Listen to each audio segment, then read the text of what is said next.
The only thing my husband, David, asked of me when he said goodbye was, "Please don't go to the retreat property, Naomi. Promise me." He squeezed my hand with the last vestiges of strength he had left, his eyes pleading. I promised him. I always respected his wishes, even when curiosity consumed me. But a few years after his death, curiosity finally won, and what I found on that property would change my life forever. Now, I understand why my husband wanted so much to keep me away from there. 17 years of marriage to David ended in a hospital bed following a massive stroke that no one could have predicted. At 58 years old, I found myself a widow with a daughter in college and a feeling of emptiness that seemed endless.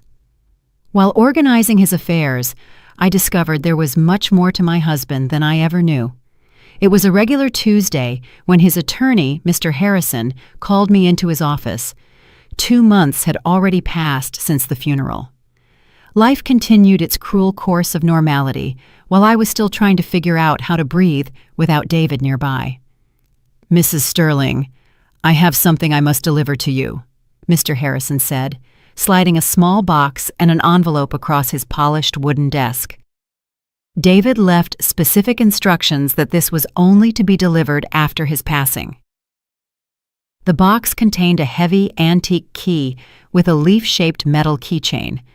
The envelope bore my name in David's unmistakable handwriting. "What is this key for?" I asked, turning it over in my fingers. "It's for a property in Lake Arrowhead. Your husband purchased it approximately 4 years ago, but he left explicit instructions that you were only to learn about it after his death." My heart pounded. David didn't own any other properties besides our home. He never mentioned a country retreat. More importantly, why did he make me promise never to go there, only to reveal its existence later? "It's called the Crestwood Estate," the attorney continued. "Apparently, it was the house where David spent part of his childhood. He reacquired it after many years, though it had changed hands several times." "Wait, this doesn't make sense," I interrupted. David always avoided talking about his childhood. When I brought up Lake Arrowhead, he would get tense, change the subject. Why would he buy a house there? Mr. Harrison adjusted his glasses. "I couldn't tell you, ma'am, but there's another important detail. The property has become extremely valuable in the last 2 years. "How so?" "A large developer, Summit Resorts, is building a luxury resort in the area. Your husband's property is strategically located. They have already made several multi-million-dollar offers for the house." My head was spinning. David had never been wealthy. We lived comfortably on his engineer's salary and mine as a university professor, but nothing that would allow him to buy a second house, especially in a desirable area like Lake Arrowhead. And why keep it a secret? With trembling fingers, I opened the envelope. "My dearest Naomi, if you are reading this, it means I left sooner than I expected. Forgive me for all the secrets I kept. The house is yours now. Over the past 4 years, I transformed that somber place from my childhood into something I hope you find beautiful. I know I made you promise never to go there. I am undoing that promise now. In fact, I ask you to go just once before you decide what to do with the property. In the house's study, you will find my laptop. The password is the date of our first meeting, followed by hope, the word you taught me to feel again. I love you more than I could ever express. David." I pressed the letter to my chest, tears blurring my vision. Even in death, David still had the power to surprise me. "I need to see this place," I said. "There is a complication," Mr. Harrison interrupted. "David's family is contesting the will. His brother, Marcus Sterling, alleges that David was not mentally capable when he purchased the property." "That's absurd. My husband was the most lucid and centered person I've ever known." "Even so, they have filed legal motions. Considering the current value of the property, this could turn into a complicated battle." I pocketed the key, a sudden determination seizing me. "I'm going to Lake Arrowhead today." 2 days later, after a hurried drive through the Cascade Range, I parked in front of a carved wooden gate with the name, the Crestwood Estate, in wrought iron. My heart pounded as I turned the key in the lock. The gate swung open with a soft creak, revealing a property much more impressive than I had imagined. It wasn't just a country house. It was a stone and wood mansion, surrounded by impeccably maintained gardens and ancient oak trees. A stone path wound through perfect lawns to the main entrance. Everything looked new or recently renovated. Nothing here suggested the traumatic childhood David had been so resistant to discussing. This place had been transformed with love and dedication. My husband's hands were in every detail, though I never knew of its existence until now. My hands trembled as I put the key in the main door. The lock turned with a satisfying click, and I stepped into the secret world of the man with whom I had shared nearly 2 decades of life. What I saw inside made me grab the door frame to stay upright. The entrance opened into a large, double-height living room with a stone fireplace. But it wasn't the architecture that took my breath away. It was the paintings. On every wall, in every available space, were paintings of flowers. Not just any flowers, but orchids of every possible type and color. My lifelong passion, which David always supported with silent affection, surrounded me in a gallery dedicated to my greatest love. And there, on a table near the window overlooking the gardens, sat a silver laptop with a single white orchid placed on the lid. Before I could take another step, the sound of tires on the gravel announced that I was no longer alone. Through the window, I saw a black SUV pull up behind mine. 3 men got out, all bearing David's unmistakable facial resemblance. The same straight nose, the same almond-shaped eyes. The Sterling clan had arrived, and by the severe expressions on their faces, they were not here to welcome the widow to her newfound property. The men approached with the confidence of those who felt they owned the place. I quickly closed the front door, my heart racing. I watched through the side window as they stopped on the porch, whispering among themselves before the eldest, a graying version of David, pounded loudly. "Mrs. Naomi, we know you're in there. We need to talk." His voice had the same tight edge David's did when he got nervous. I remained silent, moving away from the door. David's vague warnings about his family were always emphatic. Now, facing them, my instinct screamed caution. The pounding came again, more insistent. "Naomi, I'm Marcus Sterling, David's older brother. These are my brothers Elijah and Isaiah. We're here about the property." Of course they were. Not for David, not to meet the woman his brother loved for 17 years. They were there for the house that was suddenly worth millions. I looked at the laptop on the table. The answers I sought might be there, not with strangers on the porch. Ignoring the increasingly aggressive knocks, I went to the table and typed the password. October 12th, 96, Hope. The screen came to life, opening a folder named For Naomi.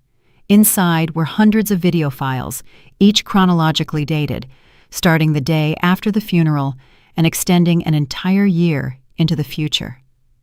With trembling hands, I clicked on the first one. David's face filled the screen.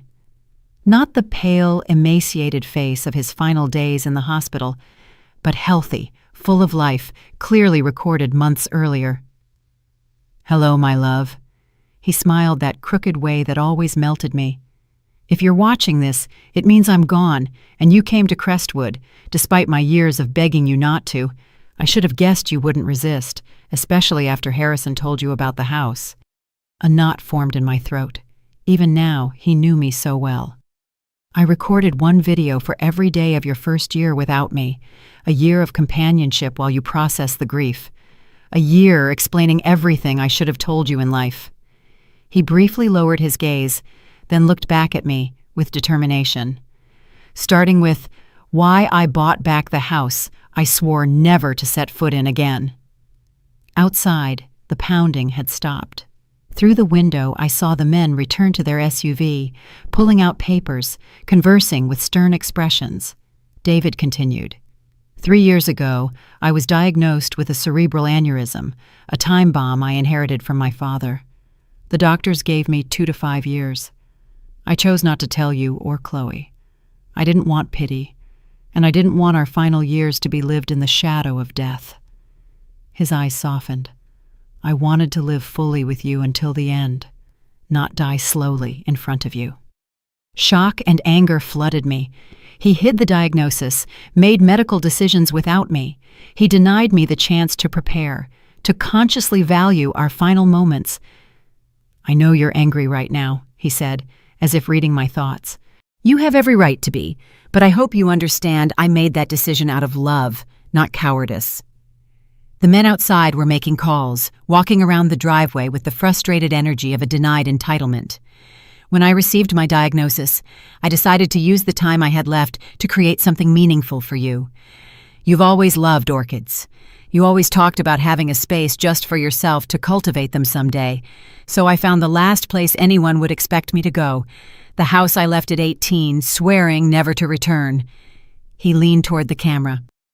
"What my brothers don't know is that I legally bought the house from my father before he died.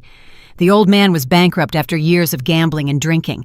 He sold it to me for a fraction of the value, desperate for money, making me swear not to tell my brothers, who still thought they would inherit it someday. That explained the legal challenge. They believed they had rights to a property David had legitimately purchased.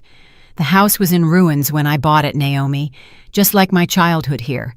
But this time I had the resources to transform it. Every business trip over the last 4 years, I was here, overseeing renovations, building something for you." Outside, the brothers were approaching the door again. This time Marcus held a document against the window for me to see, some kind of court order. "My brothers will come for it," David continued in the video, his expression hardening. "They never wanted the house until last year when the resort project began. Suddenly, the worthless property they mocked me for buying became a gold mine. They will try anything to take it from you." One of the brothers was on the phone again, his expression triumphant as he hung up. "In the bottom drawer of this table is a blue folder with all the legal documents you need. The house is unquestionably yours. I made sure of it."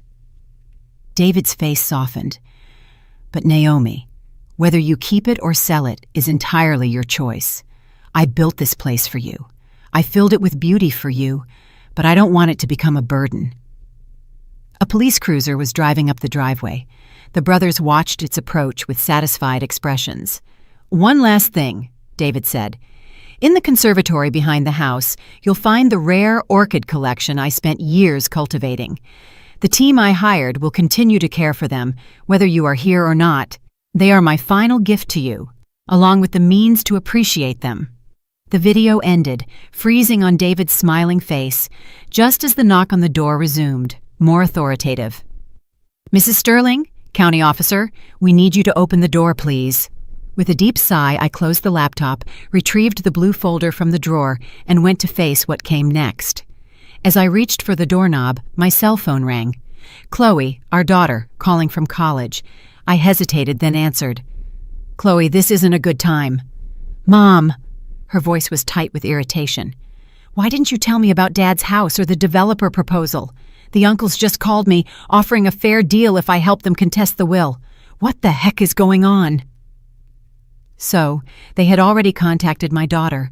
That perception ignited something fierce and protective inside me. They weren't just coming for me. They were trying to manipulate my grieving child. "I'll explain everything later. I promise," I said, watching the officer converse with the brothers. "But Chloe, don't sign anything. Don't agree to anything. Those men are not our friends." "Mom, if there's money involved—" "This is not about money," I interrupted, surprising myself with the firmness in my voice. "It's about what your father wanted. Please trust me." After a moment of silence, she sighed. "Okay, but call me as soon as you can." I hung up and opened the door to face a young County Officer Davis flanked by the 3 Sterlings, whose expressions ranged from smug to openly hostile. "Mrs. Sterling, I'm Officer Davis. These gentlemen have a court order requesting an inspection of the property as part of an ongoing inheritance dispute." I smiled calmly, channeling the strength David always admired in me. "Of course, officer, but first, I think you should see this."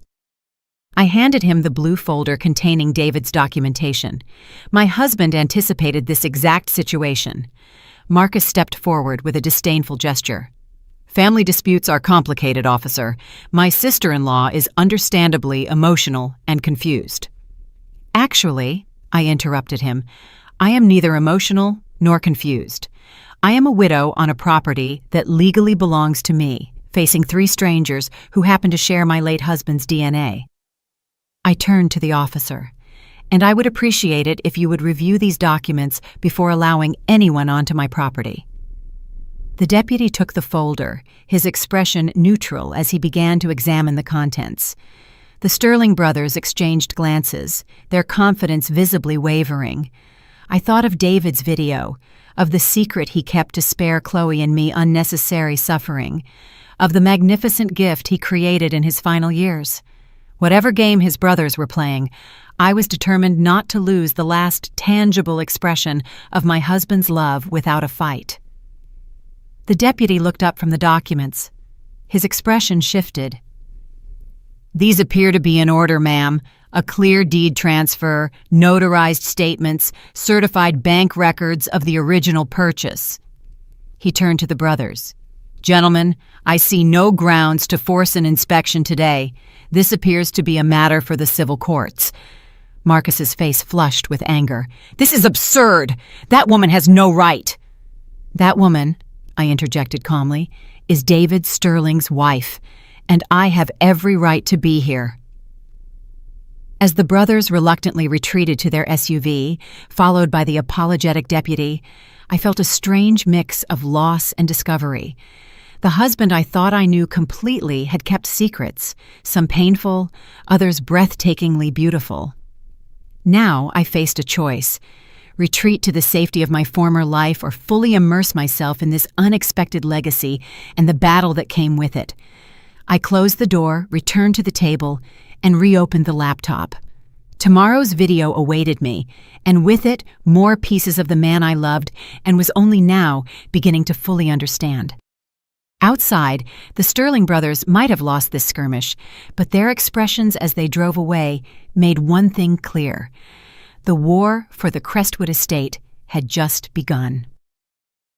I spent that night in David's house, or rather, our house, surrounded by the evidence of his secret labor of love. Sleep completely evaded me, my mind buzzing with revelations. The fatal illness he concealed, the transformed house, his brother's determination to claim it, and the hundreds of video messages waiting on the laptop. At dawn, I explored the property properly for the first time.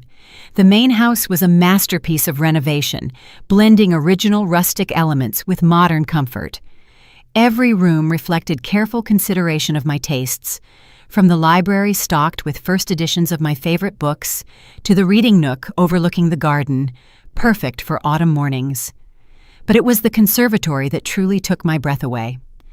As David promised in the video, a stunning collection of orchids filled the glassed-in space.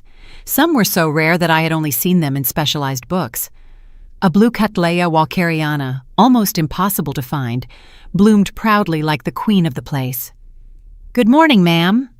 The voice startled me. A middle-aged woman appeared from among the plants, holding a sprayer. "I'm Ms. Jackson. Your husband hired me to care for the orchids." "Naomi Sterling," I replied, extending my hand, though I suspect you already knew that. She smiled kindly. "Mr. David talked about you a lot during his visits. He said you had a special touch with plants that he could never quite match." "Did you know my husband well?" Ms. Jackson hesitated. "As well as he allowed anyone to know him, I suppose. He was here at least once a month for the past 4 years, overseeing everything personally." That sounded like David, methodical, attentive to detail, always preferring to do things himself rather than delegate. "The blue cattleya over there," Ms. Jackson continued, pointing to the orchid I had admired. "He spent nearly 2 years searching for it. He said it reminded him of one you saw once at a show and never forgot." My heart ached. The orchid exhibition at the Atlanta Botanical Garden Show 10 years ago. I had commented on that flower only once, and David remembered. "Did he ever mention anything about his health?" I asked hesitantly. A shadow crossed Ms. Jackson's face. "Not directly, but in the last 6 months, he pushed harder. He worked long hours, like a man with a deadline." The confirmation struck me, but it also explained the hurried quality I sensed in David during his final months. I had attributed it to work stress, never imagining he was creating all this while knowing his time was limited. "His brothers were here yesterday," I commented, watching her reaction carefully. Her face hardened. "They've been lurking around ever since Summit Resorts announced the project, suddenly very interested in the family home they hadn't visited in decades." She adjusted the irrigation system before continuing. "What can I say about them? Marcus is the oldest. He has an investment firm in Raleigh, North Carolina. He always treated David as if he were doing him a favor by acknowledging him. Elijah is the middle one, a lawyer, good with words. Isaiah is the youngest, always in Marcus's shadow." She shook her head. When David came back to buy the property, they scoffed at him for wasting money on a hole-in-the-wall place until the resort started planning. This matched the fragments David had shared over the years. His difficult childhood, his escape to college, his reluctance to discuss his family. "They'll be back," I said, more to myself than to Ms. Jackson. "Certainly," she nodded, "but Mr. David prepared for that. He always thought several steps ahead." Back in the house, I forced myself to eat something before opening the laptop for the day's video. David appeared, seated in what I now recognized as the house's library. "Good morning, my love. I hope you slept well in our new home." He smiled that crooked smile I missed with a physical ache. "Today, I want to show you something special." The camera moved as he walked through the house, down a hallway I hadn't explored, stopping at a locked door. "This room is just for you. The key is in the top drawer of the nightstand, that antique silver one with the orchid engraving." I paused the video, went to the master bedroom, and found the key exactly where he described. Following David's path in the video, I located the inconspicuous door at the end of the east wing. The key turned smoothly. I pushed the door open and gasped. A fully equipped art studio filled the large corner room, bathed in perfect light from floor-to-ceiling windows. Easels, canvases, paints, brushes, everything an artist could desire, arranged with loving precision. I hadn't painted in 15 years.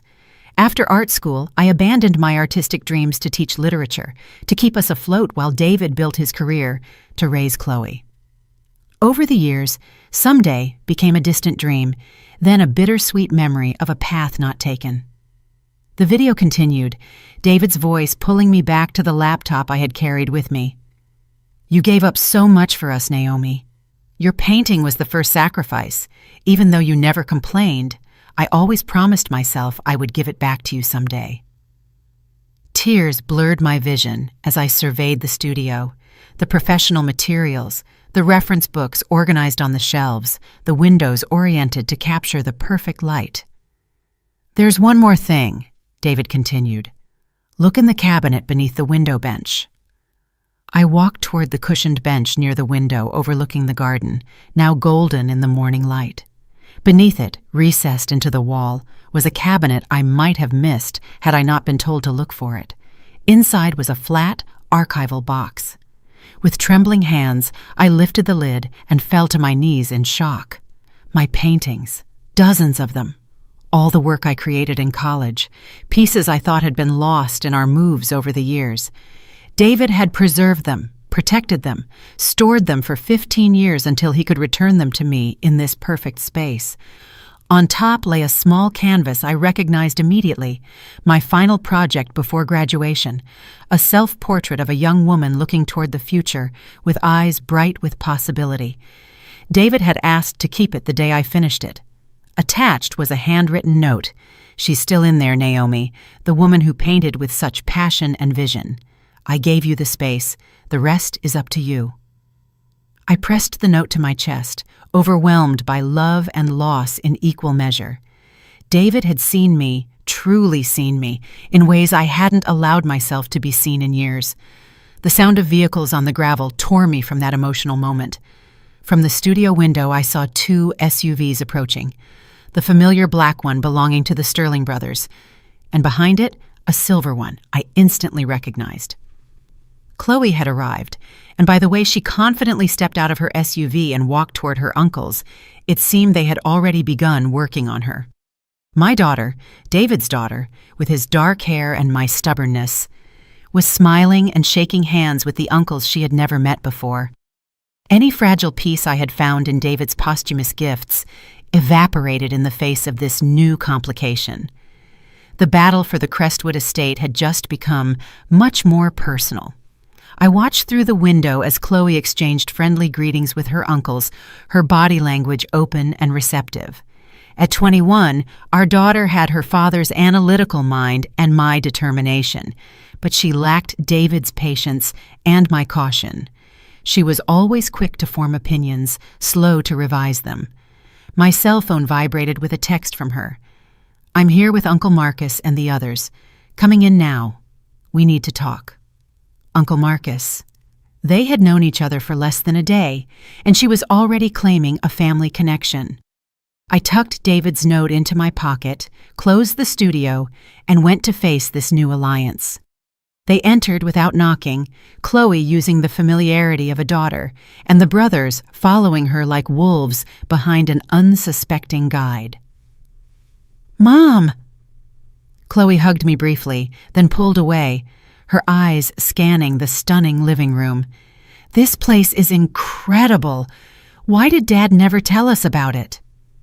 Before I could answer, Marcus stepped forward, his resemblance to David painfully sharp. "Naomi, I think we started off on the wrong foot yesterday. We were surprised by your sudden arrival, just as you were by ours." His conciliatory tone didn't match his calculating gaze. Beside him, Elijah and Isaiah maintained carefully neutral expressions, though Elijah held a leather folder that undoubtedly contained legal documents. "Chloe," I said, ignoring Marcus completely, "I thought we agreed that you wouldn't engage with your father's brothers until we had talked." She blushed slightly. "They called again earlier today with a very reasonable proposal. I thought I should at least hear them out in person." Her chin lifted defiantly. "Besides, they are my family too." "Family you didn't know existed until yesterday," I gently reminded her. "Only because Dad kept them away from us," she countered. "Just like he hid this incredible place. Doesn't that strike you as strange? What else was he hiding?" The question veered uncomfortably close to the revelations in David's videos. "Your father had complicated relationships with his brothers," I said carefully. "He had his reasons for the distance he kept." Marcus made a dismissive gesture. "Ancient history. Brothers fight, especially in difficult families like ours. What matters now is moving forward together." "Exactly." Chloe nodded with the earnestness of someone who believed she was being perfectly reasonable. Uncle Marcus explained everything. "This house has been in the Sterling family for generations. Dad bought it from Grandpa Sterling, but it was always meant to be shared among the brothers eventually." I suppressed a sigh. They had been working on her for less than a day, and she was already repeating their version of events. "And the sudden interest in the property has nothing to do with the luxury resort being built next door?" I asked softly. Elijah stepped forward, opening his folder. "The real estate situation is only one aspect of the complex legal picture. We've prepared a fair settlement offer that honors David's wishes, while recognizing the Sterling family's historical claim to the property. We're prepared to be very generous," Marcus added, placing a paternal hand on Chloe's shoulder. "1/3 for you, Naomi, 1/3 for Chloe, and 1/3 divided among us, the brothers. Everyone wins." Chloe looked at me expectantly, clearly already convinced by the proposal. "It makes sense, Mom. We don't need this huge place. We could sell the whole thing, walk away with millions, and Dad's family stays united." "Your father specifically left this property to me," I said, looking Marcus squarely in the eye. "Not for you, not for his brothers." "Out of confusion and misplaced sentimentality," Marcus countered smoothly. "David wasn't thinking clearly in his final years." A flash of anger burned through me. My husband was perfectly lucid until the day he died. Then why all the secrecy? Isaiah spoke for the first time, his voice softer than his brother's, but no less sharp. "Why hide the property purchase from his wife and daughter? Why the elaborate arrangements with the attorney? Those are not the actions of a man thinking rationally. I thought of the videos, the renovated house, the art studio. Every element meticulously planned as a final gift. None of it suggested confusion or impaired judgment. "Mom," Chloe said, her voice softer now, "I know this is hard. Dad left us, and now we're uncovering all these secrets. But this proposal makes financial sense. We'd both be secure for the rest of our lives." The door opened behind them, and Ms. Jackson appeared, her face worried. "Is everything all right, Mrs. Sterling? I saw the cars arrive." The brothers turned, visibly irritated by the interruption. Marcus narrowed his eyes. "This is a family matter." "Ms. Jackson is my employee," I said firmly. "She is welcome in my home." "Actually," Elijah interjected, "her employment status is among the disputed assets pending the resolution of our legal claim." Ms. Jackson didn't back down. "Mr. David hired me personally. He made me promise I would look after the place and after Mrs. Naomi if anything happened to him." "We'll review all employee contracts," Marcus said dismissively. I had heard enough. "I think it's time for all of you to leave."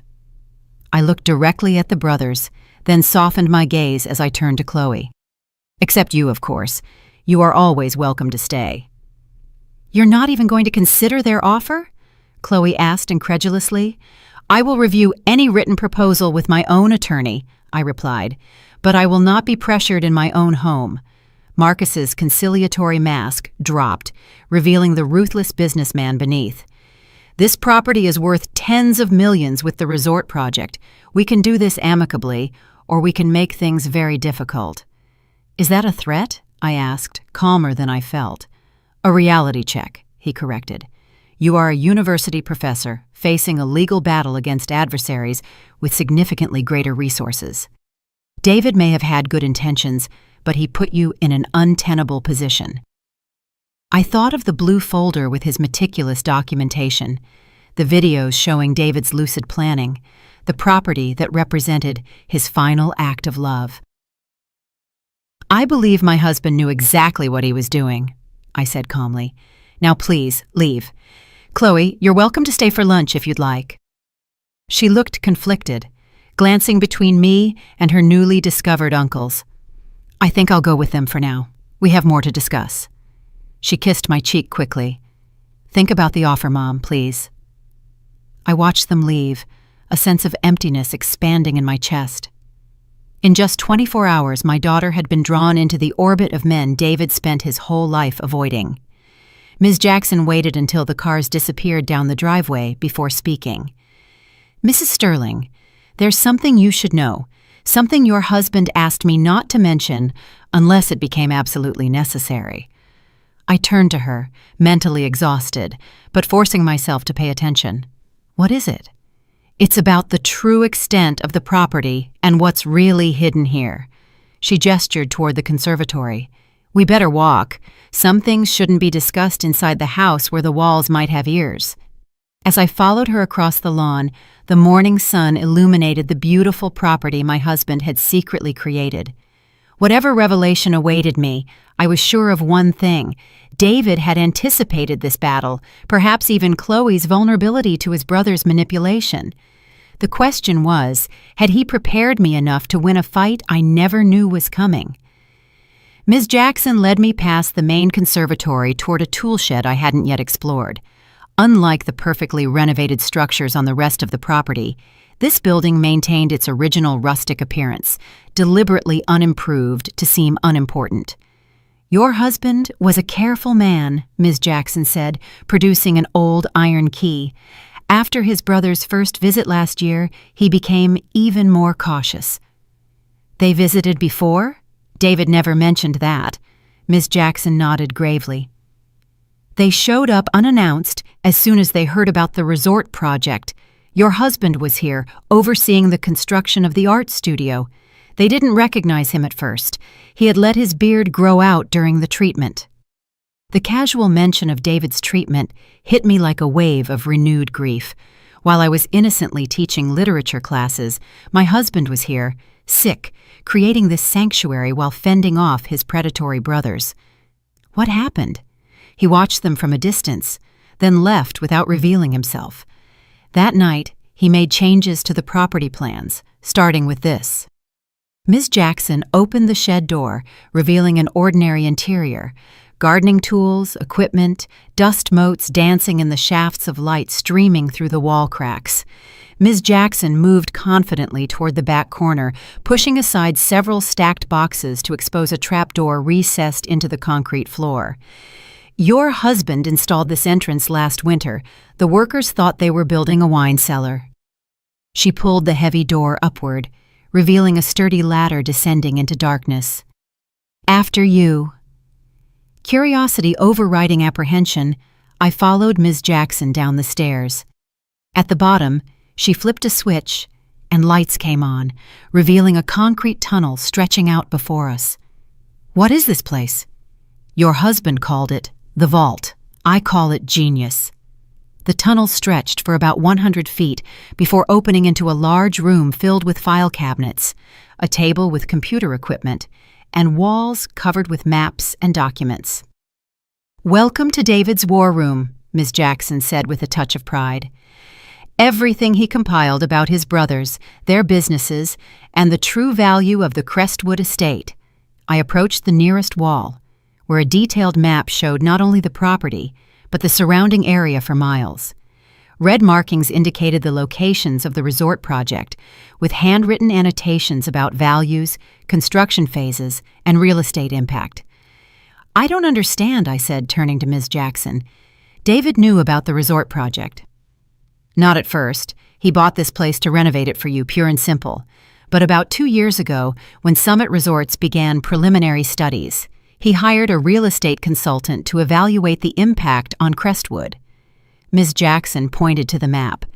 They uncovered something the developer was trying to keep secret until all land purchases were finalized. The full project is 3 times larger than they publicly announced. I studied the map more closely, noting how the markings extended far beyond the area the press had publicized.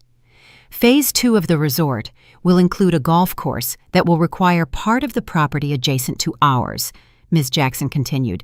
They've already bought almost all the necessary land except the Crestwood estate, I concluded, beginning to understand.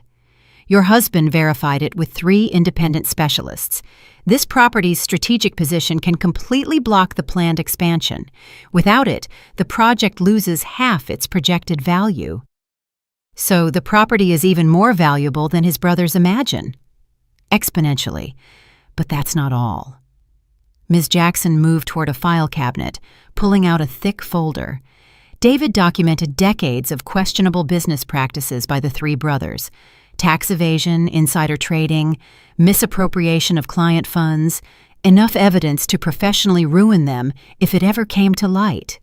I leafed through the meticulous documentation, recognizing David's thorough approach to problem solving, email printouts, financial records, sworn affidavits from former employees. He had built an airtight case against his brothers. Why would he compile all this? Protection. Ms. Jackson sat at the table, gesturing for me to take the other chair. He knew they would come for the house as soon as he was gone. He wanted you to have ammunition. I thought of Marcus's smug confidence, Elijah's legal maneuvering, their swift work to win over Chloe. He anticipated everything. Not everything, Ms. Jackson said calmly. He didn't expect them to get to your daughter so quickly. The memory of Chloe's seeming betrayal stung. They're manipulating her with half-truths and promises of wealth and playing on her grief. Ms. Jackson nodded.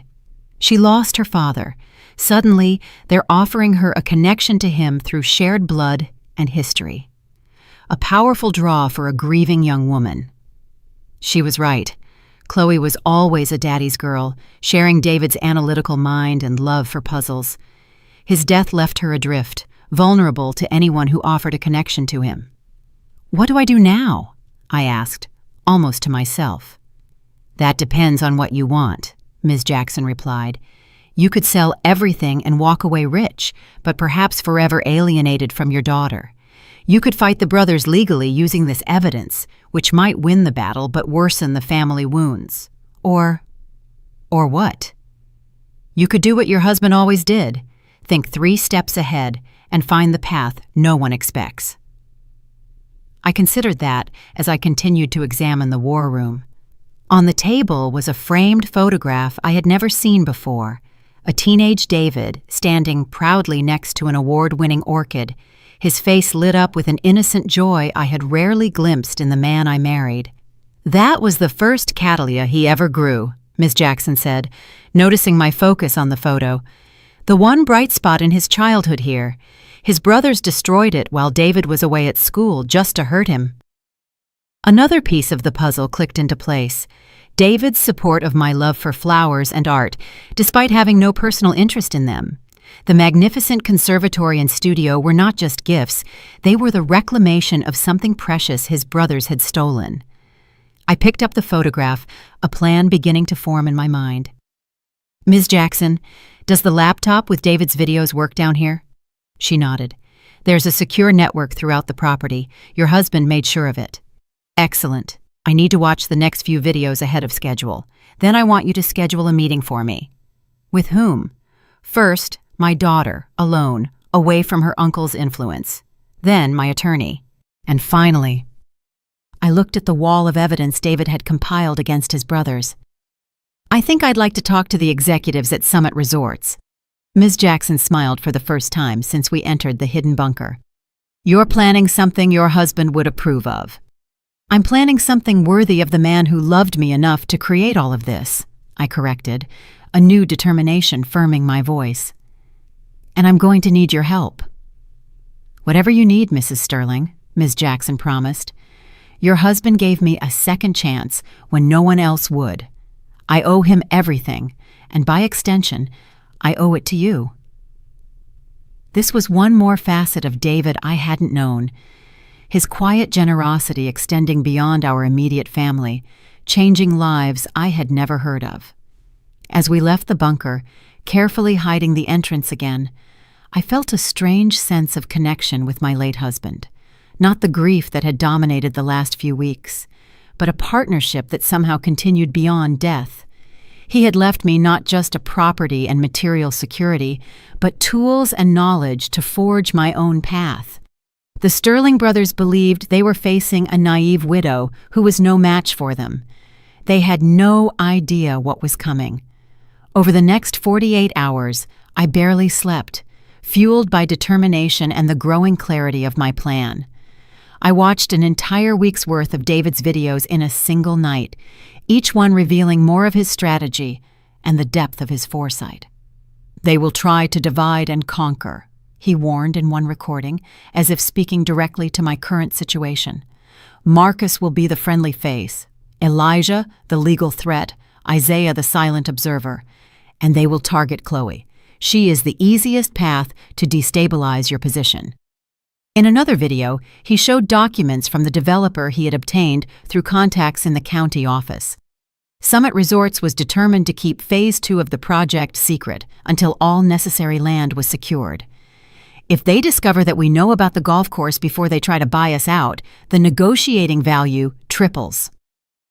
Armed with David's insights and my own growing understanding, I arranged to meet Chloe at a coffee shop in the city, away from the influence of the Sterling brothers and the emotional pull of the sanctuary David created. She arrived 15 minutes late, already defensive before she even sat down. "I can't stay long. Uncle Marcus is taking me to meet some investors this afternoon." "Uncle Marcus," I repeated softly. "You've become very close in 3 days." She flushed. "They've been kind and welcoming, which is more than I can say for you. You're treating Dad's family like enemies." I sipped my coffee, choosing my next words carefully. "Do you remember that narrative theory class you loved first semester, about how the same story changes completely depending on who's telling it? What does that have to do with our situation? You've only heard their version of this story. I'm asking you to consider that there might be another perspective. Your father's. Dad's dead," she said bluntly, pain flashing in her face. "And he obviously didn't trust us enough to tell us about this place while he was alive." I reached into my purse and pulled out a tablet. He actually left something for both of us. What is this? Your father made videos, Chloe. Hundreds of them.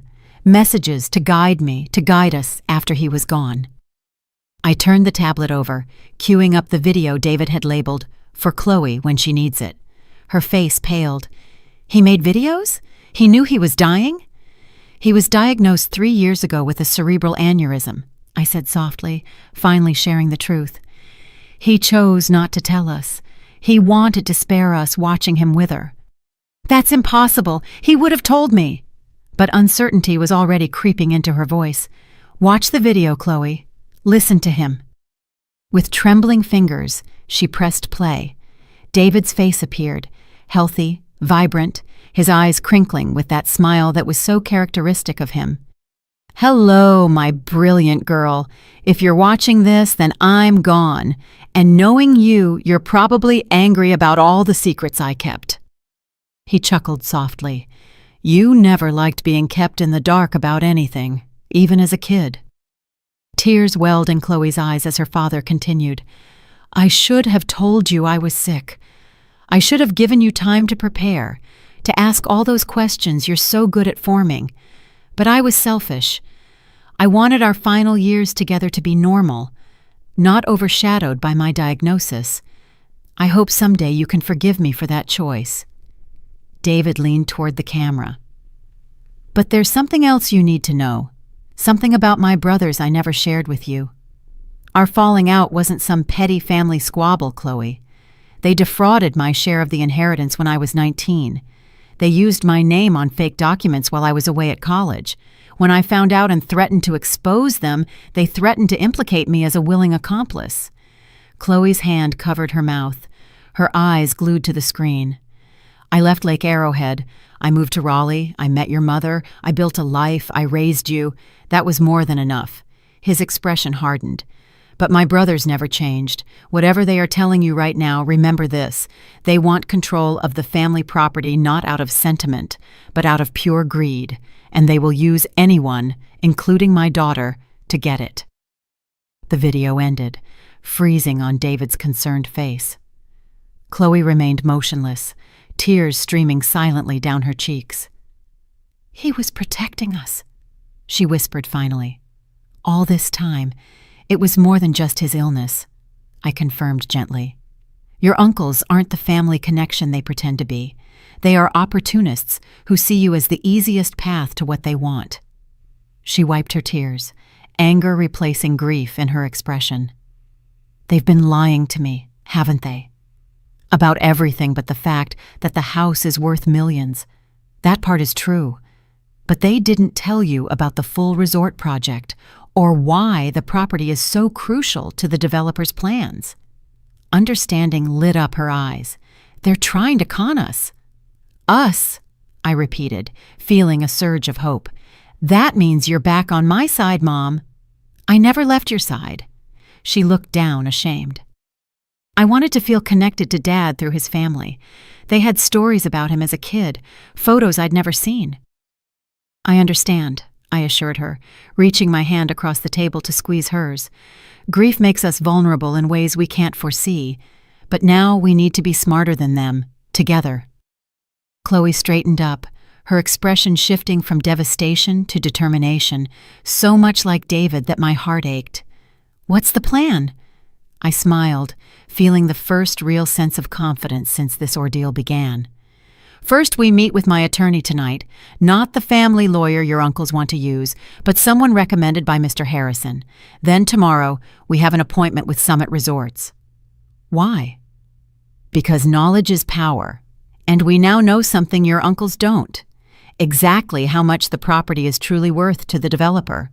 I showed her the documents from David's war room. They think they are dealing with an uninformed widow and a naive niece. It's time to show them exactly who they're up against. For the first time since David's death, Chloe laughed, a sound of genuine amusement. Dad always said you were the smartest person he ever met, that beneath that quiet literature professor was a strategist who could outmaneuver anyone if properly motivated. He really said that? I asked, surprised. All the time. She smiled, wiping away the last tears. He also said the biggest mistake anyone could make was to underestimate Naomi Sterling. As we left the coffee shop together, I felt a shift in the dynamic of this battle. The Sterling brothers unwittingly had united us instead of dividing us. They had no idea that their initial apparent success with Chloe had only set the stage for their ultimate defeat. Later that night, with Chloe by my side, I presented my complete plan to the attorney David had recommended for this exact scenario. His expression shifted from professional interest to undisguised admiration as he grasped the full scope of what I was proposing. "Mrs. Sterling," he said finally, "your husband told me you would surprise me with your strategic thinking. He was right." "My husband," I replied, "was right about many things, including his belief in my capacity not just to survive his death, but to emerge stronger from the crucible of grief and betrayal."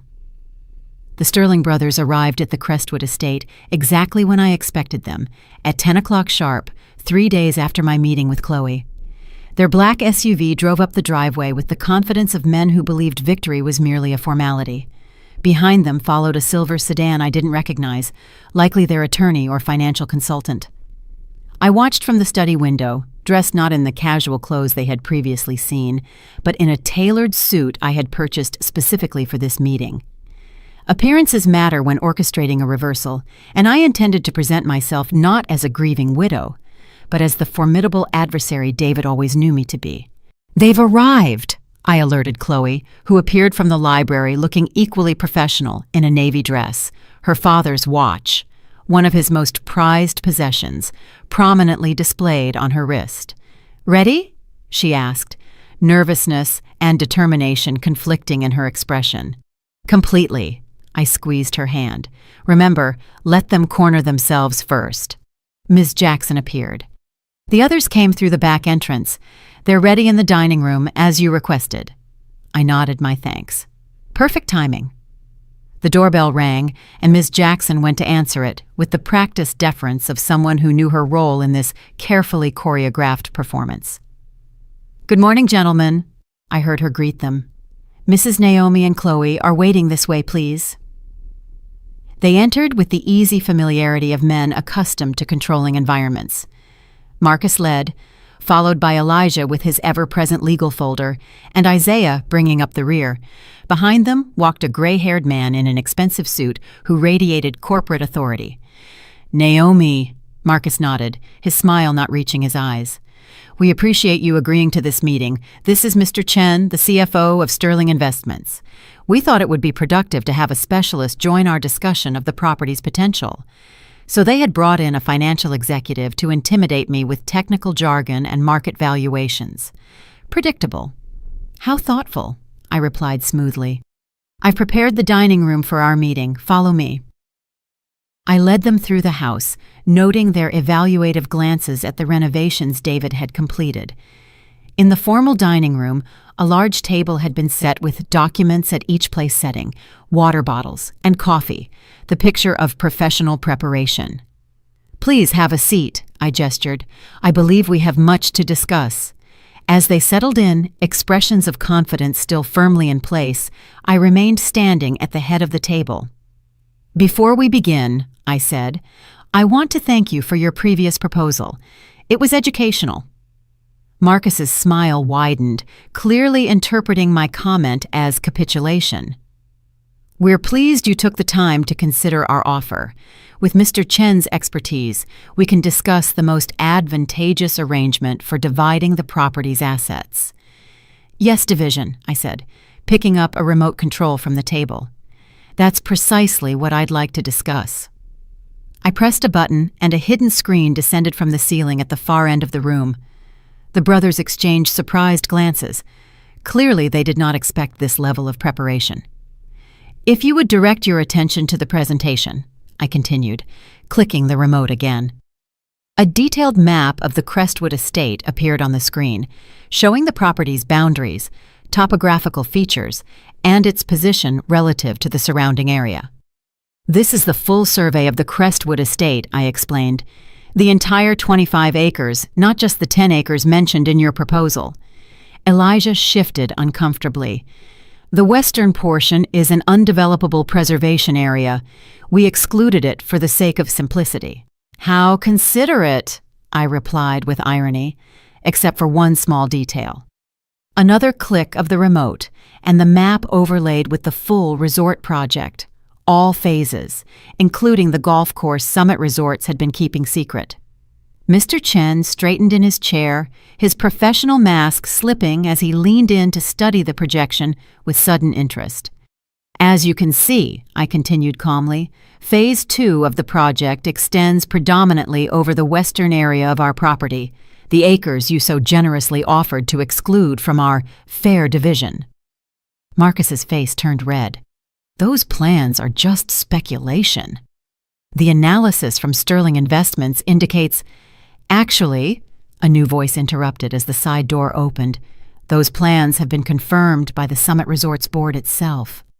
The Sterling brothers turned in shock as Mr. Alston, the CEO of Summit Resorts, walked into the room, followed by my attorney and two executives in formal suits. "What is this?" Marcus demanded, half rising. "This," I replied pleasantly, "is a meeting about the true value and future of the Crestwood estate. Mr. Alston has expressed a significant interest in the property, particularly after reviewing the complete documents my husband compiled regarding the resort project." Mr. Chen shot a betrayed look at the Sterling brothers. "I was told you had exclusive negotiating rights to this property." "They do not," my attorney interjected calmly, placing additional documents on the table. "Mrs. Sterling holds clear and unquestionable title to the entire property. The documents the Sterling gentleman showed you are without legal merit." Marcus slammed his hand on the table. "This property has been in the Sterling family for generations. David had a moral obligation." "Moral obligations?" Chloe spoke for the first time, her voice firm despite her hand gripping the water glass. "Like the moral obligation you had to my father when you defrauded his inheritance? Or forged his signature on documents? Or threatened to incriminate him if he exposed you?" The brothers froze, the color draining from their faces. "What exactly is she talking about?" Mr. Chen asked, looking increasingly uncomfortable. "Perhaps this will clarify," I said, nodding to my attorney, who distributed sealed envelopes to everyone at the table. Copies of the documentation my husband preserved regarding certain transactions involving the Sterling family assets. I believe the statute of limitations has expired on some of these matters, but the IRS and state tax authorities might find others quite interesting. Elijah opened his envelope, examining the contents with growing alarm. "These are private family matters," he stammered, "completely irrelevant to the current discussion." "On the contrary," I refuted, finally taking my seat at the head of the table. "They establish a pattern of fraudulent behavior that directly impacts your credibility in these negotiations. Behavior that continued when you deliberately misled Mr. Chen about your position to negotiate this property." The room fell silent as the Sterling brothers realized the totality of their exposure. David had documented everything: their historical crimes against him, their recent manipulations, their attempts to appropriate valuable assets while appearing generous. "What do you want, Naomi?" Marcus finally asked, his facade of confidence crumbling. "I want you to leave the Crestwood estate and never return," I stated simply. "I want you to cease all attempts to contest my ownership or manipulate my daughter. In exchange, these documents will remain private." Mr. Chen stood up abruptly. "I believe my involvement in this matter was based on incomplete and potentially fraudulent information. If you'll excuse me, Mrs. Sterling, I will contact you directly for any future discussions." He shot a look of contempt at the brothers before exiting. Marcus's face reddened as he watched his ally depart. "You have no idea what you're doing, Naomi. The development costs for the western area are prohibitive. The logistics alone—" "Actually," Mr. Alston interjected, "Summit Resorts has developed new construction methods specifically suited for this type of terrain. We are prepared to make Mrs. Sterling an offer that recognizes both the challenges and the exceptional potential of this property." As the meeting continued, transforming from the Sterling brothers' planned takeover into my carefully orchestrated counteroffensive, I caught Chloe's eye across the table. Her faint smile conveyed everything: pride, vindication, and the bittersweet recognition that David had prepared us for this moment, even from beyond the grave. When the Sterling brothers finally left 2 hours later, defeated, exposed, and legally bound by the agreement my attorney had pre-prepared, the future of the Crestwood estate was secured exactly as David had envisioned. Not divided among greedy relatives, not sold to the highest bidder, but preserved as a legacy for the family he had chosen and loved, Chloe and me. As their vehicles disappeared down the driveway, Ms. Jackson appeared at my side. "Your husband would be proud," she said calmly. "You outsmarted them exactly as he believed you would." I watched the dust settle on the road, a strange mixture of emotions washing over me. Triumph mingled with grief, strength emerging from vulnerability.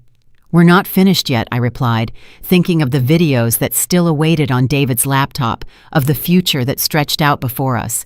This was only the first battle, but it was one we won decisively, using the weapons David had meticulously prepared and the strength he always saw in me, even when I couldn't see it in myself. The weeks following the Sterling brothers' defeat passed in a blur of practical matters. Finalizing our settlement, meetings with Summit Resorts to structure a mutually beneficial agreement that would preserve the property's most sensitive portion, and a careful inventory of everything David had created at the Crestwood estate. Chloe stayed with me during this period, her initial resentment over her father's secrets transforming into appreciation for his foresight. We established a routine of watching his daily videos together each morning, both of us finding solace and guidance in his posthumous presence. "Did you have any idea?" Chloe asked one evening as we sat on the porch watching the sunset. "Any suspicion that Dad was sick or planning all this?" I considered the question carefully, searching my memories for missed signs. There were little things that make sense in retrospect. His insistence on updating our legal documents 3 years ago, the way he would sometimes look at us during dinner, almost memorizing our faces, his sudden interest in photographing ordinary moments. "I just thought he was going through a middle-aged appreciation phase," Chloe said, smiling sadly. "In a way, he was," I mused, sipping my tea. "Just not for the reasons we imagined. The biggest change was how he stopped putting off personal things. Your father was always a someday person about personal affairs. Someday we'd take that trip to Europe. Someday he'd learn photography. Someday we'd renovate the kitchen. Then suddenly he started doing things instead of just talking about them, creating something lasting." I shook my head, still adapting to the magnitude of what he had concealed. I never imagined he was racing against time, creating a legacy because he knew he wouldn't be here to see it flourish. The executives at Summit Resorts were surprised when I outlined my conditions for property access. Instead of selling everything for a single lump sum, as most landowners would do, I insisted on an agreement that prioritized environmental preservation, established strict limits on development, and guaranteed that the conservatory and the art studio would remain intact. "Mrs. Sterling," the chief negotiator said, "these terms are highly unusual in the industry."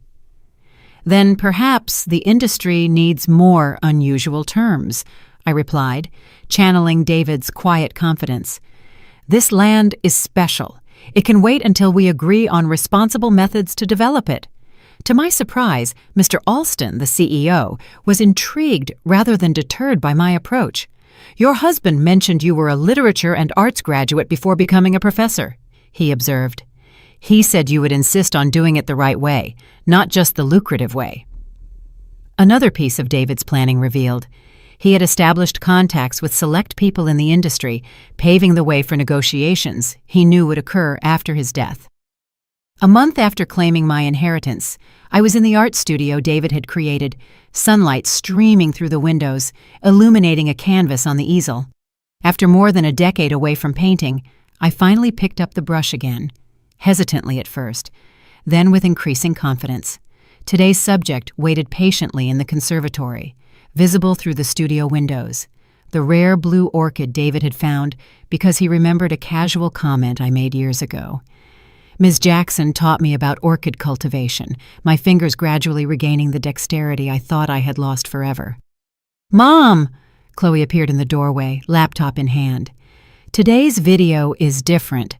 I think you should watch this one alone." I put down my brush, curious. We had grown accustomed to watching David's daily messages together. Different how? It's marked specifically for day 30. He titled it, "When Naomi Starts Painting Again." She handed me the computer with a gentle smile. He knew you would eventually come back to this. Alone in the studio, surrounded by the tools of a passion I was rediscovering, I opened the laptop and pressed play. David appeared, sitting in this very room before the art supplies had been installed, the space empty except for the magnificent windows. "Hello, my love," he began, his smile warming me across time. "If you are seeing this, you found your way back to art, back to the passion you set aside for our family all these years." I touched the screen gently, tears welling up. "I've been thinking a lot about legacy," he continued. "What we leave behind, what marks we make on the world. Most people think of legacy in terms of children or wealth or achievement. But there is another kind of legacy, the enablement of possibility in those we love." He gestured to the empty room around him. "This space is not finished yet, but in my mind, I can see it complete, filled with light and color and your creations. I picture you standing at an easel, brush in hand, finally giving form to the visions you have carried inside you for all these years." I looked at the portrait of the orchid on my easel, struck by how closely it aligned with David's imagination. "I structured everything to give you freedom, Naomi," he went on. "Financial security through the resort agreement, protection from my brother's interference, a beautiful space to create. But what you do with that freedom, that is your legacy to build, not mine to determine." He leaned toward the camera, his expression intense. "The house, the conservatory, the art studio, they are not the inheritance. They are just the tools. The real inheritance is possibility, the opportunity to become more fully yourself, unrestrained." I paused the video, overwhelmed by the depth of his understanding. David had known me better than I knew myself. He had seen the dormant artist still alive inside the professor and mother I had become. When I resumed the video, his expression had softened. "I have one request, though it is yours to accept or reject. In the closet behind this room, there is a large canvas I commissioned before the diagnosis. It is blank, waiting. When you are ready, truly ready, I hope you will create something for it, something that captures not just what you see, but what you feel about this place that brought me back to my origins and will lead you to your future." The video ended with his familiar sign-off. "Until tomorrow, my love."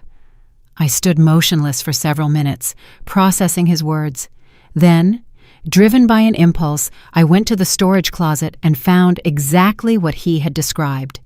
A massive, custom-sized blank canvas, perfect for the main wall in the great room, the heart of the house. In the following weeks, as autumn painted the landscape in shades of gold, I made countless sketches, trying to capture the essence of the Crestwood estate and what it represented. None satisfied me until one morning, watching Chloe tend to the orchids in the conservatory, something clicked. The painting gradually took shape, not a traditional landscape, but a blend of real and metaphorical elements. The house, as it now existed in the background, rendered with photographic accuracy. In the foreground, a series of translucent layers showing what had come before. The abandoned property David bought, the family home of his childhood, and beneath all that, the ancient land that had witnessed generations come and go. Uniting these temporal layers were two figures, a woman and a young woman, their features only subtly suggested, enough to represent both specific and universal journeys. Behind them, almost invisible unless you knew where to look, a third figure, a man holding a blue orchid in his hands, offering it to the other two. When the painting was finally complete, Ms. Jackson helped me hang it in its designated spot in the great room. Chloe stepped back, studying it, tears in her eyes. "It's Dad, isn't it? And us." She traced the paths of the figures with her finger in the air. The past, the present, and the future of this place. "Legacy," I said simply. "Not what is left behind, but what continues forward." That night, as I watched the sunset from the porch of what was now truly my home, I felt David's presence, not as a ghost or a memory, but as a continuing partnership. He had given me not just a property and material security, but a framework for reinvention, the freedom to discover who Naomi Sterling could become when she was no longer constrained by circumstance. The resort agreement would provide financial stability forever. The house would evolve according to our stewardship, and I would continue to bring beauty into the world through rediscovered talents, creating my own legacy alongside the one David had so carefully prepared. A few months later, I received an unexpected visitor. The doorbell rang while I was working in the studio. Ms. Jackson appeared at the door with a cautious expression on her face. "Marcus Sterling is here, alone." My body immediately tensed. "Does he have any legal documents?" "No, that I saw. He looks different, less arrogant, somehow. He just said he'd like a few minutes of your time." I considered refusing, but curiosity won out. "I'll see him on the porch. Don't invite him in." Marcus was thinner than the last time I saw him. The lines around his eyes were deeper. He turned as I opened the door, his expression surprisingly humble. "Naomi, thank you for seeing me." "What can I do for you, Marcus? Our agreement was quite clear." "I'm not here to contest the agreement." He looked out at the property, then back at me. "I'm here to apologize." Of all the things I expected, an apology was low on the list. I crossed my arms, waiting for him to continue. "I've done some reflecting over the past few months. About David, about our relationship, about the choices I made." He swallowed. "I didn't expect you to win. I should have. David was always the smartest of us." "That's not an apology," I observed. "You're right," he nodded. "I apologize for trying to take this house from you, for trying to manipulate Chloe, for all the years I made David's life harder than it needed to be." I looked at him for signs of falsehood, but only found exhaustion and possibly genuine remorse. "Why now?" "I have cancer," he said simply. "Stage 4. My prognosis isn't good. Puts things in perspective." The echo of David's illness was impossible to ignore. "I'm sorry to hear that." I didn't come for sympathy. I came because my little brother built something beautiful here, and I, in my arrogance and greed, almost destroyed it. He pulled a small packet from his pocket. "I found this in our father's belongings. I thought you or Chloe might want it." I cautiously accepted the packet. Inside was a faded photograph. 3 boys under a huge tree, the smallest, obviously David, holding a tiny potted orchid. "It was the first one he ever grew," Marcus explained. "Before—" He left the sentence unfinished, the guilt visible on his face. I looked at the young David in the photo, then at the broken man in front of me. "Would you like to come see the conservatory?" I offered, surprising both of us. David cultivated some truly impressive orchids. For a moment, I thought he would refuse. Then, with an almost imperceptible nod, he followed me onto the property he once tried to steal. As we walked among the flowers his brother had cultivated with such love, I saw Marcus the way David must have seen him in the videos. Not a villain to be defeated, but a man tormented by choices he couldn't undo. Forgiveness wouldn't erase the past or change the future, but perhaps it was part of the legacy too, the capacity to choose compassion when revenge would be easier. I'll never know if the ghost of repentance that brought Marcus to my door was genuine or just another calculated act. What I do know is that when he left, something at the Crestwood estate subtly shifted, as if a final chapter had been closed. That night, I watched David's very last video. He smiled at me from the screen, his eyes filled with a peace I never noticed when he was alive. This is the end of our daily journey together, my love, a year of messages to guide you through the first months without me. But it's not the end of us. He paused, looking into the camera as if he could truly see me. We continue in the decisions you will make, in the love we share with Chloe, in the beauty you will create from here on out. The house I feared for so long is now yours to transform. The secret I kept has become your gift. The promise I asked you to make, only to later release you from it, has become the path to your liberation. He smiled one last time. Never forget, Naomi. You were always the true strength between us, until someday, my love. The screen went dark, and in the silence that followed, I found not just loss, but possibility. The house David had asked me never to visit had become my home. The secrets he kept transformed into my strength, and the promise he had asked me to make had become the key to my future. I rose and walked toward the large painting in the living room, observing the layers of past, present, and future I had portrayed. David had done more than leave me a property. He had given me the opportunity to rediscover myself. The house he feared had become the house he loved, and now it was mine to continue transforming, one day at a time. Did you like my story? And which city are you listening from? Let's meet in the comments. If you liked the story, you can support me by sending a super thanks so I can keep bringing more stories like this. Thank you so much for your sweet support. I'm looking forward to your comments on the story. On the screen, you can see 2 new life stories that I highly recommend. There's so much more on my channel. Don't forget to subscribe. See you in the next life story with love and respect.